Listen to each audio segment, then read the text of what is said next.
Sleeping Beauty. Once upon a time, there lived a king and a queen who had no children. They were so sorry about having no children that I cannot tell you how sorry they were. At last, however, after many years, the queen had a daughter. There was a very fine christening for the baby princess. The king and queen looked throughout the kingdom for fairies to be her godmothers, and they found 7 fairies. Each fairy godmother was to give the princess a gift, as was the custom of fairies in those days. In this way, the princess had all the perfections imaginable. After the christening ceremony was over, the whole party returned to the king's palace, where there was prepared a great feast for the 7 fairy godmothers. There was placed before each one of them a magnificent case of gold, in which were a spoon, knife, and fork, all of pure gold, set with diamonds and rubies. But as everyone was sitting down at the table, they saw a very old fairy whom they had not invited, because she had not left the tower where she had lived for over 50 years, and she was believed to be either dead or under an evil spell. The king could not give her a case of gold as the others had, because they had only made 7 for the 7 fairies. The old fairy felt insulted and muttered some threats between her teeth. One of the young fairies who sat by her overheard how she grumbled, and guessing that she might give the little princess an unlucky gift, went, as soon as they rose from the table, and hid behind the curtains. In the meanwhile, all the fairies began to give their gifts to the princess. The youngest wished that she should be the most beautiful person in the world. The next, that she should have the intelligence of an angel. The third, that she should have a wonderful grace in everything she did. And the fourth, that she should dance perfectly well. And the fifth, that she should sing like a nightingale. And the 6th, that she should play all kinds of music to the utmost perfection. The old fairy's turn came next, and shaking her head with more spite than anger, she wished that one day the princess would have her hand pricked by a needle on a spinning wheel, and that she would die of the wound. This terrible gift made the whole company tremble, and everybody began to cry.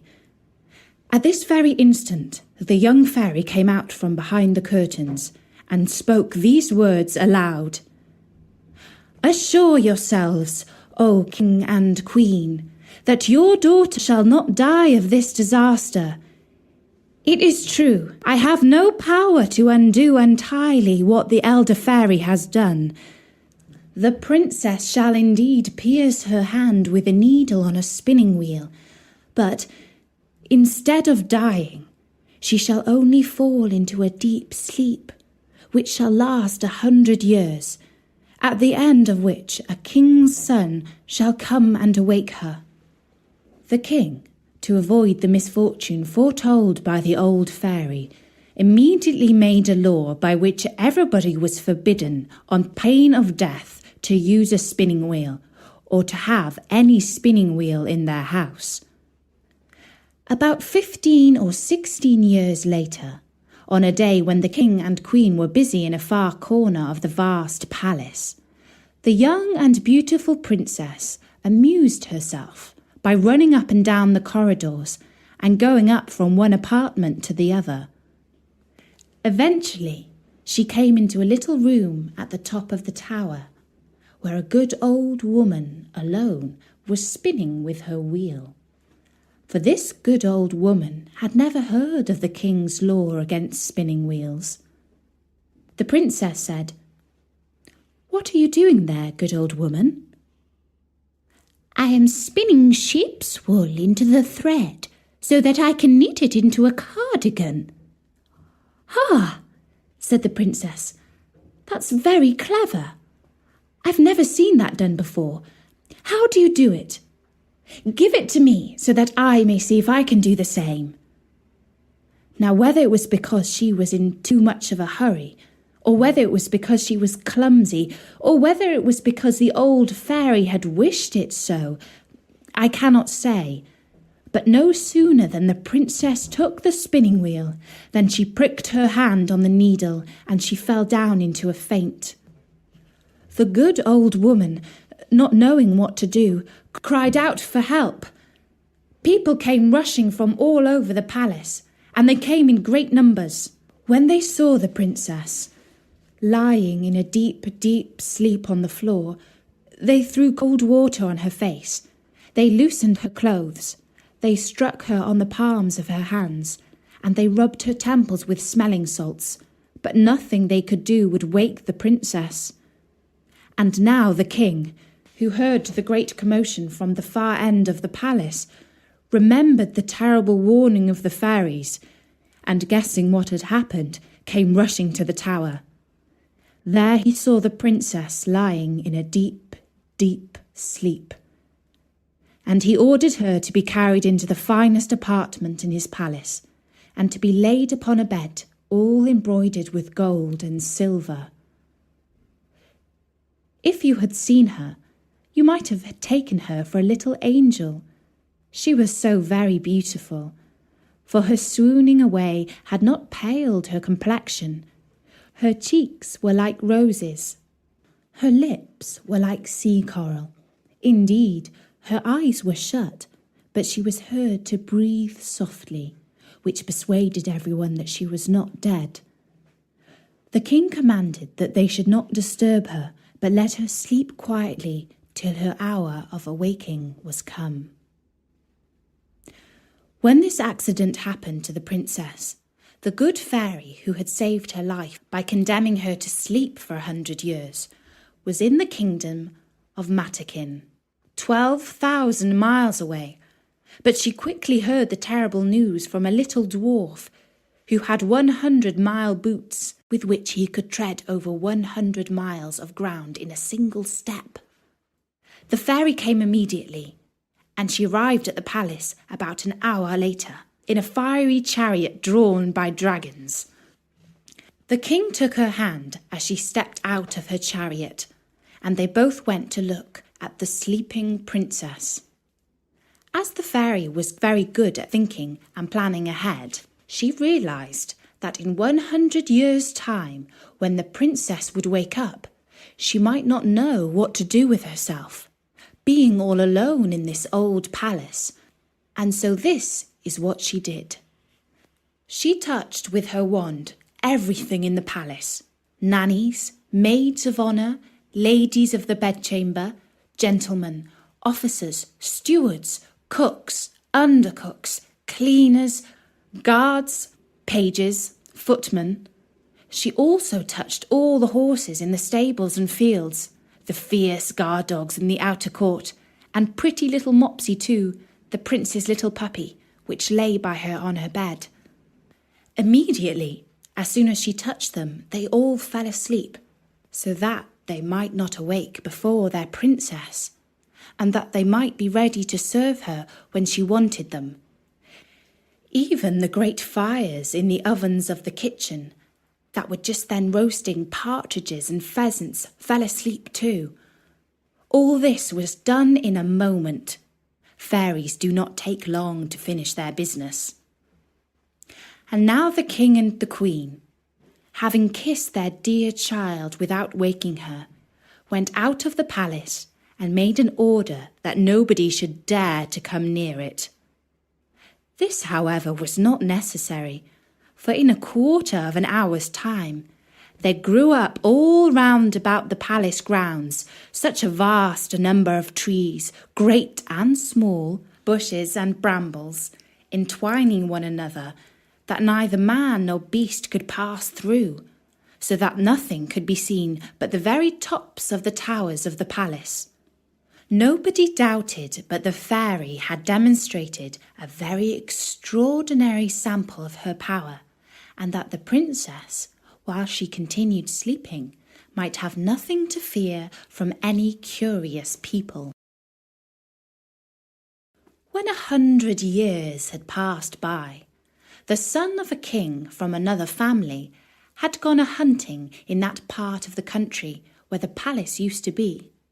He asked, "What are those towers in the middle of that great thick wood?" Everyone answered with the rumours that they had heard. Some said that it was a ruinous old castle haunted by spirits. Others that all the sorcerers and witches of the country used to meet there at midnight when there was a full moon. Most people believed that there was an ogre that lived there, and that he used to take to there all the little children he could catch, so that he could eat them up whenever he pleased, without anybody being able to follow him, as only he had the power to pass through the wood. The prince was all in a quandary, not knowing what to believe, when a very good countryman spoke to him as follows. "May it please your royal highness, it is now about 50 years since I heard from my father, who heard my grandfather say that there was then in this castle a princess, the most beautiful that was ever seen, and that she must sleep there 100 years, and she'll be waked by a king's son." The young prince was all on fire at hearing these words, believing, without thinking these things through, that he could save the princess, and pushed on by love and honour, he swore that moment that he would do just that. As he rode on his horse toward the wood, all the great trees, the bushes and brambles gave way to let him pass through. He walked up to the castle, which he saw at the end of a large avenue, and he went into it. And what rather surprised him was that none of his people could follow him, because the trees closed again as soon as he passed through them. However, he did not stop. A young and amorous prince is always brave. He came into a wide, wide outer court, where everything he saw might have frozen the most fearless person with horror. There was a most frightful silence. The image of death everywhere showed itself, and there was nothing to be seen but stretched out bodies of men and animals, all seeming to be dead. But the prince realised when he saw their red faces and pimpled noses of the guards that they were only asleep, and that their glasses, in which there still remained some drops of wine, showed plainly that they had fallen asleep whilst drunk. He then crossed a court paved with marble, went up the stairs, and came into the corridor, where guards were standing, with their rifles upon their shoulders, snoring as loud as they could. After that, he went through several rooms full of gentlemen and ladies, all asleep, some standing, others sitting. At last he came into a chamber all gilded with gold, where he saw upon a bed the most wonderful sight that had ever met his eyes, a princess who appeared to be about 15 or 16 years of age, and whose bright and rosy beauty was quite angelic. He approached with trembling and admiration, and fell down before her upon his knees and kissed her hand. And now, as the evil fairy's spell was at an end, the princess opened her blue eyes for the first time in 100 years, and looking at him said, "Is it you, my prince? You have waited a long time." The prince, charmed with these words, and much more with the manner in which they were spoken, knew not how to show his joy and gratitude. He assured her that he loved her more than anyone or anything in the whole wide world. Their conversation did not make much sense. They spoke with little reason, but a great deal of love. He was more lost for words than she, and we need not wonder at it. For it is very probable, though history mentions nothing of it, that the good fairy, during so long a sleep, had given her very agreeable dreams about handsome princes coming to her rescue. In short, they talked 4 hours together, and yet they said not half what they had to say. In the meanwhile, all the palace awaked, and as all of them were not in love, they felt most desperately hungry after 100 years without a bit to eat. The chief lady of honour grew very impatient and told the princess aloud that supper was served up. The prince helped the princess to rise.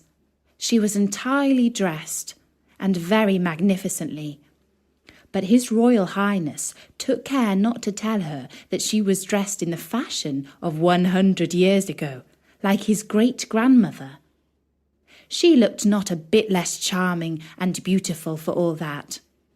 They went into the great hall of mirrors, where they had supper, and were served by the princess's officers. The orchestra played old tunes, but very nice ones, and after supper, without losing any time, the priest married them in the chapel of the castle, and the chief lady of honour drew the curtains. They had but very little sleep. The princess had had too much of it recently, and the prince left her the next morning to return to the city, where the king was anxiously waiting for him.